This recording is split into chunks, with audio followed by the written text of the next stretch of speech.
Pertama kali saya naik sepeda ke sekolah tuh ya waktu SMP. Karena letak SMP-nya juga udah lumayan dekat, jadi ya saya bawa sepeda. Kita cuma ya happy-happy aja bawa sepeda. Tapi yang mungkin agak beda tuh waktu SMA emang. Pertama, kita jelas harus bangun lebih pagi kan. Tapi kecepatan nyampe di sekolah dengan menggunakan sepeda daripada menggunakan sepeda motor itu mungkin bisa dibilang 2 kali lipat lebih lama ya. Makanya di situ kita perlu bangun lebih pagi, berangkat lebih pagi, dan mungkin ada beberapa konsekuensinya. Nyampe di sekolah itu kita udah capek, udah keringetan lagi.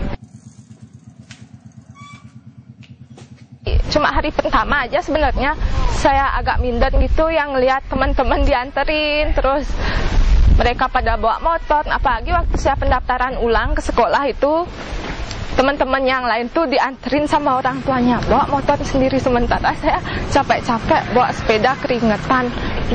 Di situ saya agak minder. Cuma segitu aja sebenarnya. Terus setelah itu kan waktu MOS kita udah tahu Trisma udah punya tradisi bersepeda kan. Sejak itu saya udah nggak ada minder lagi. Saya justru merasa bangga malah. Teman-teman tuh justru nganggapnya wah gitu loh, nganggapnya hebat. Ih Halid, kok mau sih bawa sepeda, kok tahan sih, nggak capek Lid. Mereka justru yang nanya-nanya gitu. Padahal menurut saya biasa aja, nggak hebat-hebatnya sebenarnya. Itu yang sebenarnya agak berlebihan ya. Ada perasaan khusus, ada perasaan bangga gitu kita bawa sepeda dengan ikon Trisma yang bersepeda, walaupun sekarang tinggal ikonnya aja, tinggal tradisi aja. Tapi disitulah kebanggaan kita. Pertama kan karena emang nggak ada motor, bawa sepeda ke sekolah gitu kan. Sementara dari keluarga, mereka justru nanya-nanya, Alit, apa nggak malu Le teman-temannya bawa sepeda motor? Ini anak Trisma masih bawa sepeda. Ya saya terangin, justru Trisma itu emang kebanggaannya di sepeda. Saya terangin mereka.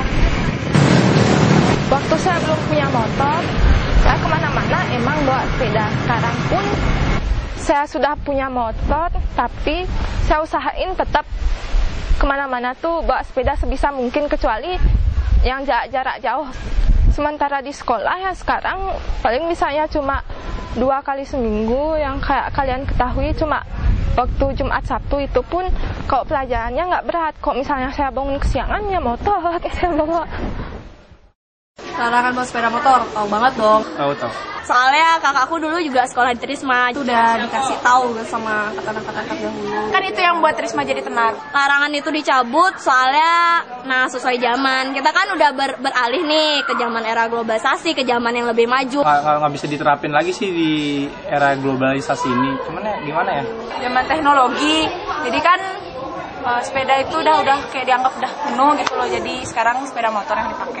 Masa ntar setiap hari gitu siswa-siswanya harus terlambat masuk sekolah cuman karena sepeda gitu kan? Apalagi kalau misalnya orang yang rumahnya jauh, kayak misalnya rumahnya dia di Kute, apa iya dari Kute mau pakai sepeda sampai di sini, kan nggak mungkin tuh.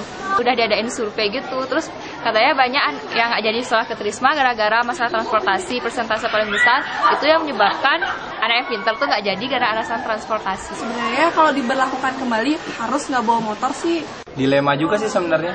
Kalau bawa sepeda gitu kan nggak oke gitu. Jangan ya, kasihan siswanya, kan itu berat. Kan ini kan lagi gencar-gencarnya global warming. Jadi kalau misalnya itu diberlakukan lagi, seenggaknya kita ini punya kebanggaan sendiri lah, sekolah yang semua muridnya pakai sepeda gitu. Tapi sewaktu-waktu aku tuh pengen gitu loh Trisma tuh misalnya hari apa gitu khusus bawa sepeda aja, biar kayak kita tuh mengenang kembali tradisi yang udah lama dihilangin.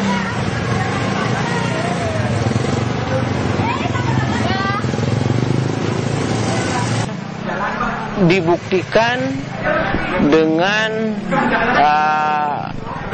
anak-anak yang punya peringkat baik, anak-anak yang punya kemampuan akademis yang bagus, ya tidak mau sekolah ke SMA 3 karena masalah transportasi. Itu dasar pertimbangannya. Hingga kita terus terang saja selalu kalah bersaing dengan sekolah-sekolah lain.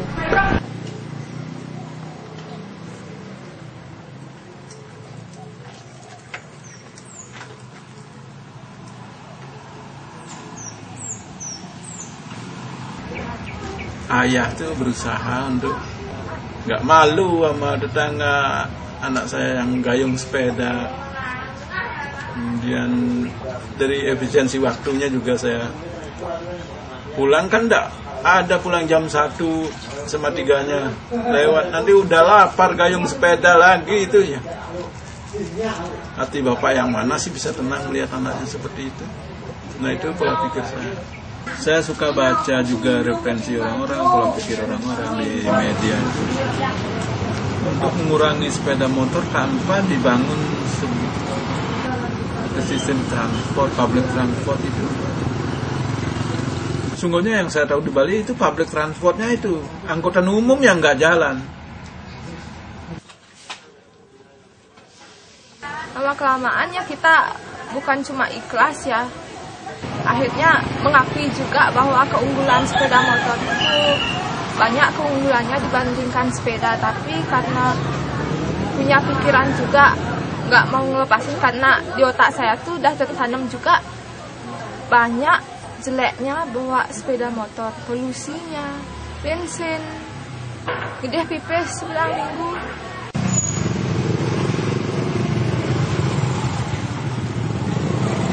Kelebihan saya waktu udah bisa bawa motor, kita jadi lebih bisa kenal pergaulan, dan pergaulan yang saya ambil pun positif. Dari situ saya udah senang sekali. Saya yang dulunya cuma tahu global warming dengan baca buku, terus nonton TV-nya. Tapi menurut saya itu sama dengan nol, soalnya kita nggak ada tindakannya. Padahal dulu nggak orang kampanye global warming, sadar pun orang nggak ada, tapi sekolah kita udah tahu dampak jeleknya bawa motor kan, udah tahu sekolah kita, makanya kita ngambil tradisi bersepeda. Sementara itu sekarang makin gencar global warming, kok sekolah kita malah makin nggak peduli kepada tradisi bersepedanya. Itu yang agak saya kecewakan sebenarnya. Bumi kita yang panas kayak gini nih karena ulah kita juga kan, makanya kita juga yang harus menyembuhkan bumi kita.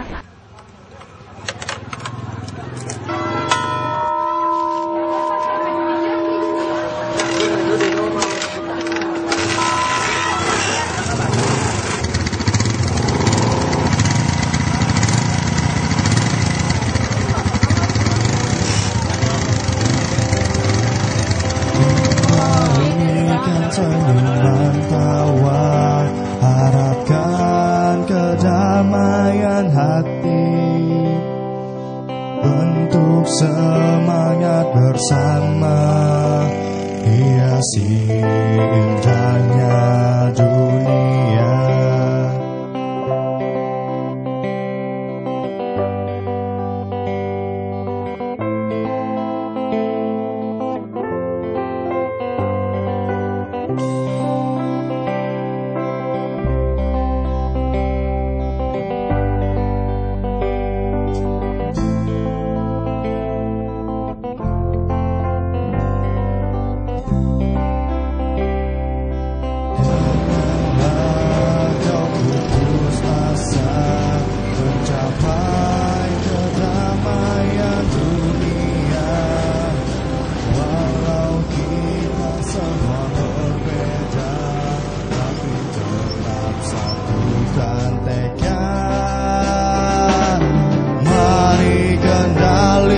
Pikiran berkata penuh senyuman, jujur dan terus berusaha.